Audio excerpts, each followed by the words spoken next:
Good morning. Welcome to the KetoMom page.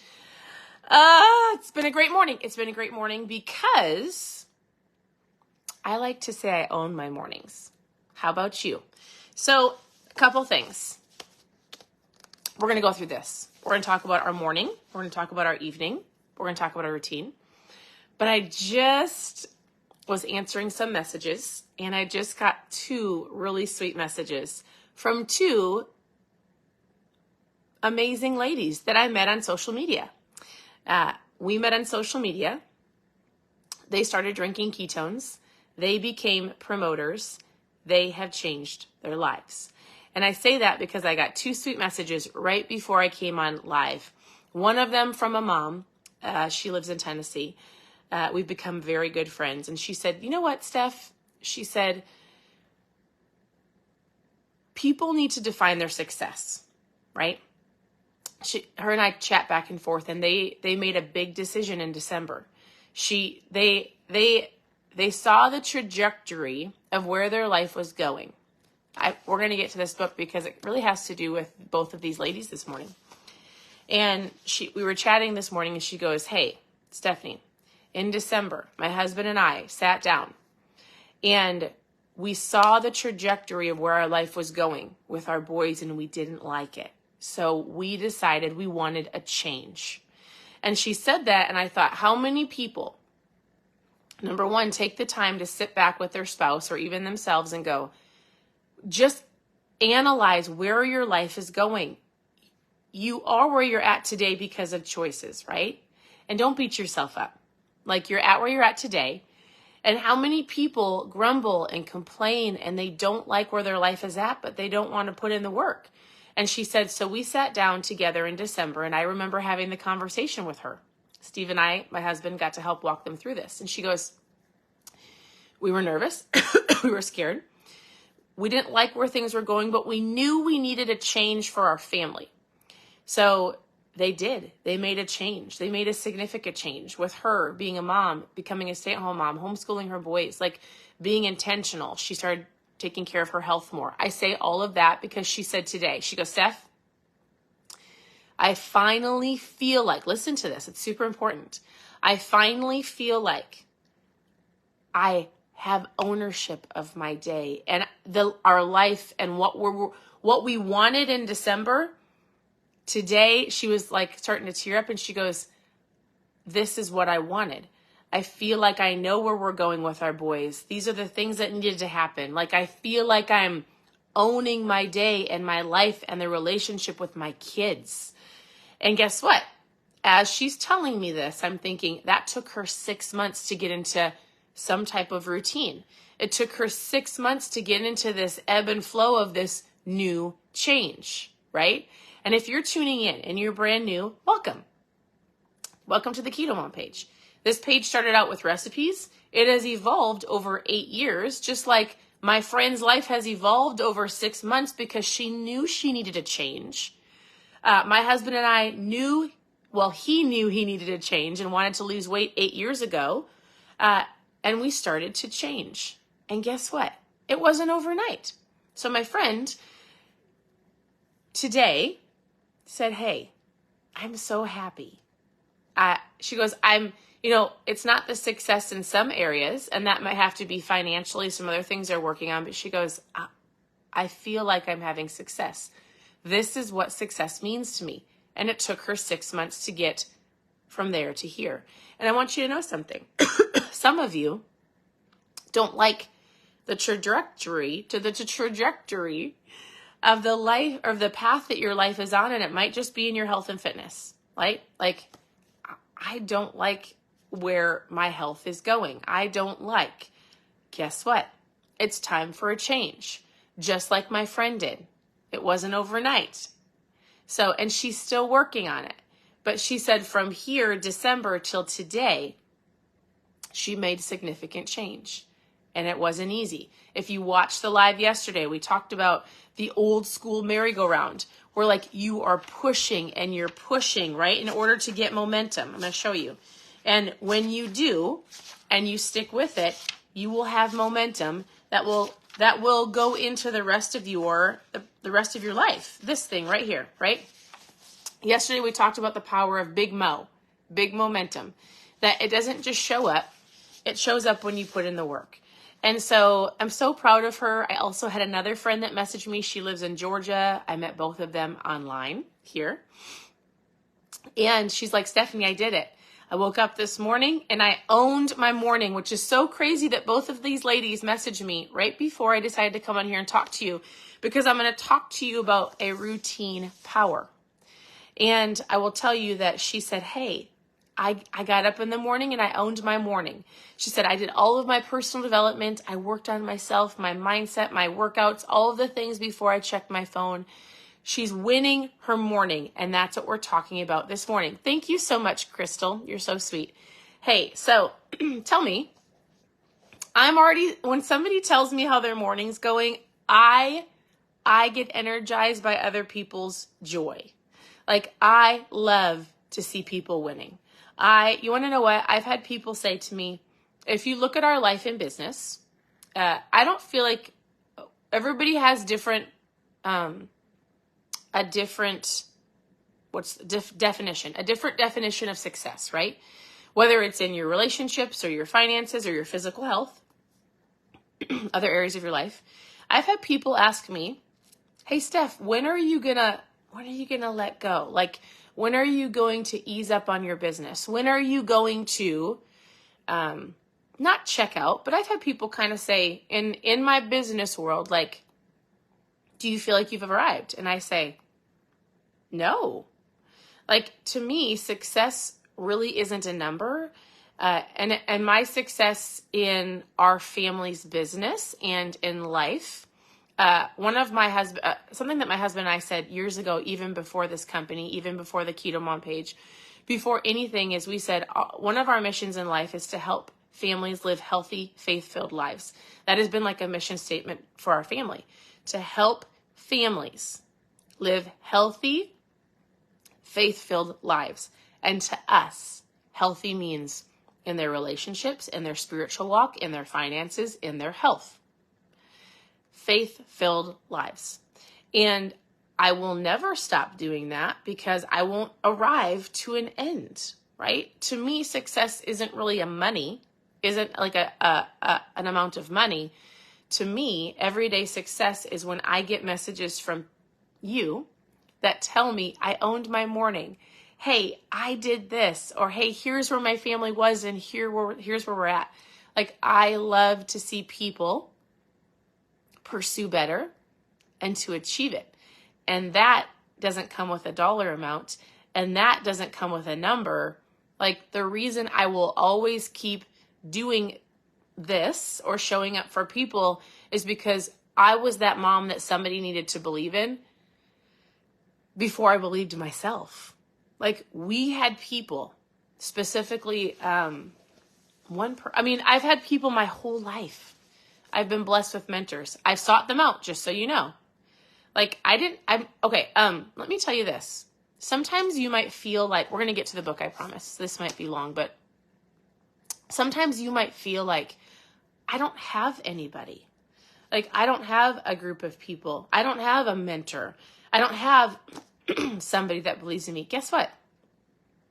My husband and I, when we first were married and then we moved away from everything that we knew, we took a huge leap of faith, because my husband got a job in Oklahoma at a church called Life Church. And I never would have guessed that we would move away from everything that we knew in Minnesota, ever. I never would have thought that. But we had this little thing inside of us that we were like, but we know we need to go. Or we just knew we needed to do it. It was super scary. But do you ever have that, like, I just know I need to do that? We didn't know the outcome. We didn't know anybody. We didn't even know what was going to come next. We just knew we needed to go. And when we got to that place, we knew only a couple people from social media, from plugging into the church. And we got to know people. And we had 2 incredible mentors over those 5 years that we lived in Oklahoma. And it wasn't because they sought me out. I sought them out. I saw 2 women that had incredible they just were incredible humans. Like, I barely knew them, but I could tell. I looked at their fruit. I could see how they parented their kids. I could hear them and listen. I listened to the words they spoke, and I was like, I want what they have. Have you ever seen anybody like that? I want what they have. So I walked up to one of them. Her name is Sherry. And I remember she didn't even know I was watching her. And I said, hey, my name is Stephanie. And I think I said something like, we're new to town. I want what you have. Like, I would love to get to know you. You seem like an incredible mom. I was a brand new mom. I had a brand new baby of our second daughter. Our first daughter was 2. She had 3 girls. They were a little bit older than my girls. Listen, people might not seek you out to mentor you. If you want to become the best version of you and you see people that are pursuing the things that you want, they've already walked through it. If you see people in your life anywhere, whether it's at your work or a neighbor, or maybe it's a grandma, or maybe it's somebody at your church, and you're like, how did you get there? Ask. How do we expect to be a better version of ourselves if we're not led by other people, right? Now, also, I had 2 women that I asked, Sherry and Betty, and I love them dearly. And even though we don't live next to each other, I can call them at any point in time. I just talked to Sherry this morning, twice. She is still my mentor and my very good friend. And I will tell you, if you're like, I don't really have anybody in my location, you can have mentors online. I will tell you that a mentor and somebody that I listen to every single day, and he doesn't even know it. His name is Erwin McManus. I listen to him every single day. And he is my long distance through books and podcasts mentor. If there was one person I'd want to meet in my life today, physically, if you could say, hey, Steph, you can meet anybody in the world, anybody, who would you meet? I would go meet Pastor Erwin in LA. Hands down. You need to follow somebody that's already done what you've done. What do you want in life? Where do you want to go? And then you follow the people that have done it. You want to know why? Because they've already stepped on what's it called when a military is walking through like a mine? You know, like when it sounds terrible, but like they've got to work through a path without stepping on the mines, right? And they've already worked through a lot of their life. They've already worked through it and they've made mistakes. And you shouldn't have to hit rock bottom. Nobody should ever have to hit rock bottom in order to change their life. Sometimes you hear parents say, well, I'm just going to let them hit rock bottom before they figure it out. What if you didn't have to hit rock bottom? What if you could learn from somebody that did, and then you could skip over all of those mistakes? Wouldn't that be incredible? 100%. So I've had a great morning. I love it when people are winning. And I want you to win as well, which is why I come on in the mornings and we talk about mindset, right? So if you're brand new, welcome. There's recipes on KetoMomSecrets.com. You can go look at all of the books we've done for 2 years, KetoMomSecrets.com. You can tune in here, Instagram, Keto Mom Secrets. But here's what we're talking about, and it really has to do with, I was talking to my friend this morning. Her name is Tessa. I love her. And she said this. She said, I owned my morning. In the book Compound Effect, we're talking about habits compounding over time to change your life. So you've got good habits and bad habits. All of us are going in a direction, right? Are you going in a direction that you want to go, or do you have some habits that are leading you in a direction that you're like, I don't like where this is going? Like my friend Krista this morning, who's in December, she's like, we didn't like where we were going, so we made a change. And over 6 months, she goes, I'm so happy. It took a lot of work, by the way. So here's what we're talking about. He says, some of our best intentions fail because we don't have a system of execution. Some people are really great at systems. Some people fly by the seat of their pants. I, in the past, was a fly by the seat of your pants girl. I thought I didn't have to have a routine. Why do I have to do that? I'm fine. And I'm coming to realize, and I have realized, and I've come a long way about the importance of a calendar, a system in the morning, like scheduling my morning, owning my day, and not letting people run it over for me or owning it for me. It's super important. He says, What's so important is when it comes to it, your new attitudes and your behaviors must incorporate a monthly, a weekly, and a daily routine to affect any real positive change. Is that a monthly, a weekly, and a daily routine? A routine is something that you do every day without fail, so that eventually, like brushing your teeth or putting on your seatbelt, you do it without consciously thinking. Similar to discussing, we've been talking about habits. He goes, I need you to look at anything that you do that's successful. And then you'll see that you probably have developed a routine for it. These routines ease life's stresses by making our actions automatic. To reach new goals and develop new habits. Listen, to reach new goals in your life. Just like my friend Krista, in December, she didn't like where she was going. She made a change to reach a new goal and an area of success that she wanted, which she feels like she's at today, 6 months later. It is necessary to create a new routine to support your objectives. And that's what she did, a routine. And so here's what he says about the routines. He goes, here's what you can control. It's super important. He goes, the key to becoming a world-class in endeavors or performance or anything that you're wanting to do, he goes, it can be difficult, right? You can't predict what other people are going to do in your day. But guess what you can control? 2 things. So if you're taking notes or you're writing this down to take an action step, picking at my hair, he goes this. You can control, you can almost control how your day starts and how your day ends. He goes, if there's 2 things that you can work on in a routine and a place to have a habit, it's in your morning and at night. Almost, right? I'll give you an example. Brand new mom, right? I get up in the morning, I do my morning routine, but I can't control if my baby starts screaming during my morning routine, right? I can't control that, but I can control how I handle it. So in general, he's saying you can control how you start your day and how you end your day. So I'm going to tell you the number 1 book to help you understand the power of your morning. If you are a get up, hit the snooze, running out the door, kids are screaming, people are fighting, and it's more of that than a controlled environment, you need this book. It's called The Morning Miracle, and it is going to help you understand what it means to own your morning. If you can own your morning, that means you're going to learn how to control your attitude. It's going to control your actions. It's going to control your choices. It will bleed into the rest of your day, right? And if you can do that, 100%, it's going to help you have a better attitude. You're going to make better choices. You're going to skip the drive-thru. You've packed your lunch. You've owned your morning. You're going to make better routine. You're going to less likely skip the gym. You're going to be a happier person to be around. Owning your morning is powerful. And so he says this. He goes, in the morning, for example, he goes, I get up.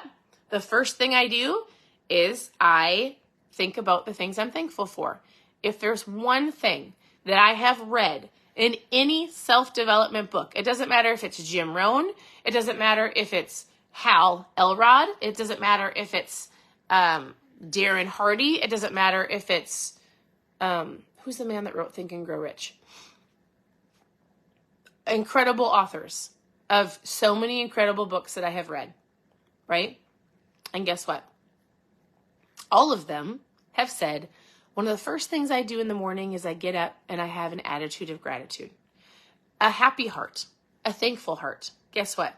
Will shift your entire day. The words that come out of your mouth are very important. Your words have the power of life and death. So you either get up in the morning and you say, I get to do another day. Thank you, Lord, for another day. You look at your home and you say, thank you for this home. Thank you for my children. Thank you for the job that I get to go do to provide for my family. You might not love it. I'm not saying that you have to love your job or love the circumstances that you're in. and I'm not talking, and I'm not preaching to an abusive situation. Hear me on that, right? There are times when people have to get out. There are times when it's destructive and there needs to be change. And you're like, I'm not thankful for that. That's not what I'm talking to. I'm talking to the people who gripe about things when you really should be thankful. And I'm talking to those who let their day run them over. I'm talking to those who let people run them over. And I'm talking to those who might just be a little bit lazy in their life and you need a little kick in the pants. So he says, number 1, get up in the morning, take 2 minutes and just say you're thankful, what you're thankful for.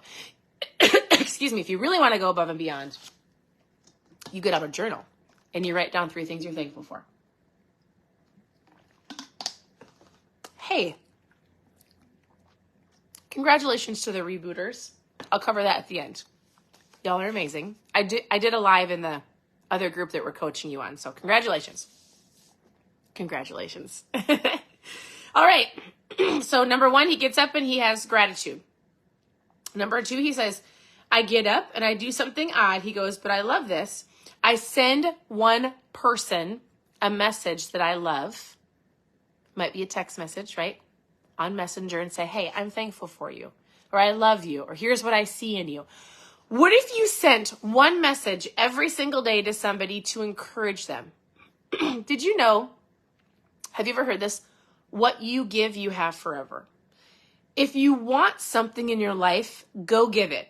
If you need encouragement, go give encouragement. If you don't feel loved, go give somebody some love. If you need, this might sound weird. Man, excuse me. This might sound weird to some of you. Some of you it won't. If you need something financially, go bless somebody else. What you give, you have forever. And what you give, guess what? Nobody can take it away from you. And when you start giving people the things that you need, you're going to start seeing it come back to you. Does that make sense? Some of you will get it. Some of you just have to think about it. So he sends a message to somebody every day. I love that, right?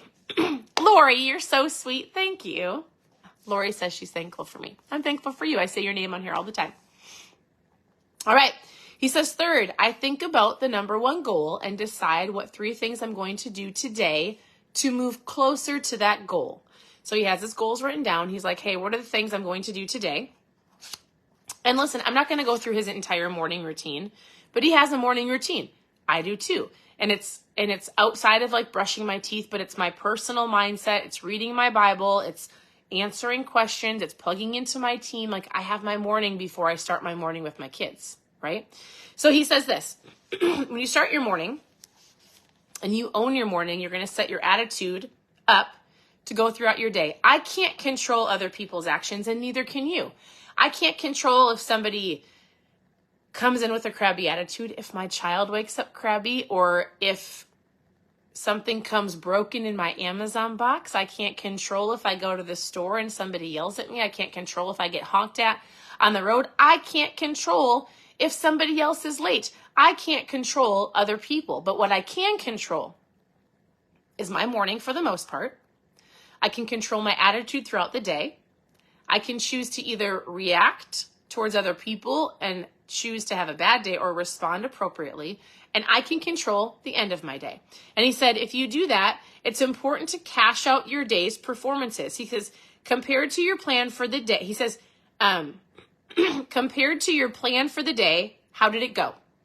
So he says at the end of the day, before he goes to bed, he walks through his day, right? He goes, how did my day go? What do I need to do to carry over into tomorrow? He plans his tomorrow. He says, what else needs to be added based on how I showed up today? What's no longer important? He goes, I like to log in new ideas. It's almost like he's brainstorming, right? He has a notebook, he brainstorms. And then he goes, I journal how my day went, and then I read 10 pages before I go to bed of a book. Starting your morning is important. Ending your day is important. And I'm going to guess a lot of you can end your day well because there's one thing that you can do. Shut off that TV. Or before you scroll. Like I think we all know that we shouldn't be in our beds phone faced because it's not good for our eyes. It's not good for our brains. It's not good for sleeping. So what if you actually, before you went to bed, 30 minutes, like you sat with a journal. You walked through your day. You did yourself an evaluation of like, here's something that I could do better. You were thankful at the end of the day and you planned your tomorrow at the end of the day, the night before. Oh my goodness. Then you would wake up and you would have a plan. And then you'd wake up and you're like, I know what I have to do. Here are my goals. Here are my action steps. I can't control other people's attitudes if they're late, but I can control myself, right? Morning and night. You can control yourself morning and night. And when you do that, you will find yourself having more success because your attitude is better. You know that you can't control somebody else, but your morning and night are in control. All right. That is what I'm going to leave you with today. Well, here's what he says. As you do that, you'll find yourself meeting Big Mo. We talked about that yesterday, momentum. And the longer you do it, it creates a rhythm. The more you do it, he says it's the power of consistency and patience. Consistency and patience as you own your morning and own your day. And he said, what did he say? That's it. Consistency and patience. That's the end of that chapter. You can grab the book. It's not the end of that chapter. It totally tricks me. All right. Yes. Super important. So if you find yourself thinking, that I could do better at that is your action step for today. Evaluate your morning, evaluate your evening. Since your morning is probably already started and you are probably where you need to go, you can start today. But tonight before you go to bed, what do you want your morning to look like? How much time do you need? Give yourself an extra 30 minutes. Just start something. It might mean just starting your gratitude in the morning. This is a book we're going through. Thank you for tuning in. You can always reach out with questions. You can ask questions below. I would love to know. Actually, why don't you just tell me one thing you're thankful for? Lori said she's thankful for me. I'm thankful for you. Lori, we can start right now. Tell me one thing you're thankful for, and I'm super excited to help you on your journey. Now, taking a little bit of a different route. For those of you who did the reboot, we are done with the reboot. Congratulations. You are eating this morning. It's going to be an incredible morning. Ask your questions below. We still have the summer slim down for July and August. If you don't know what that is, it's a fun drinking ketones, intermittent fasting, doing a reboot at the end of it. If you want to know more about how to kick yourself into gear, just post summer down below. And I'll send you a message about what that looks like. Otherwise, continue to tune in. Your presence matters. I love to see all of your names on here. If you have any questions, ask, reach out with questions. Join me for the summer slim down July and August. And we'll talk to you soon. Bye.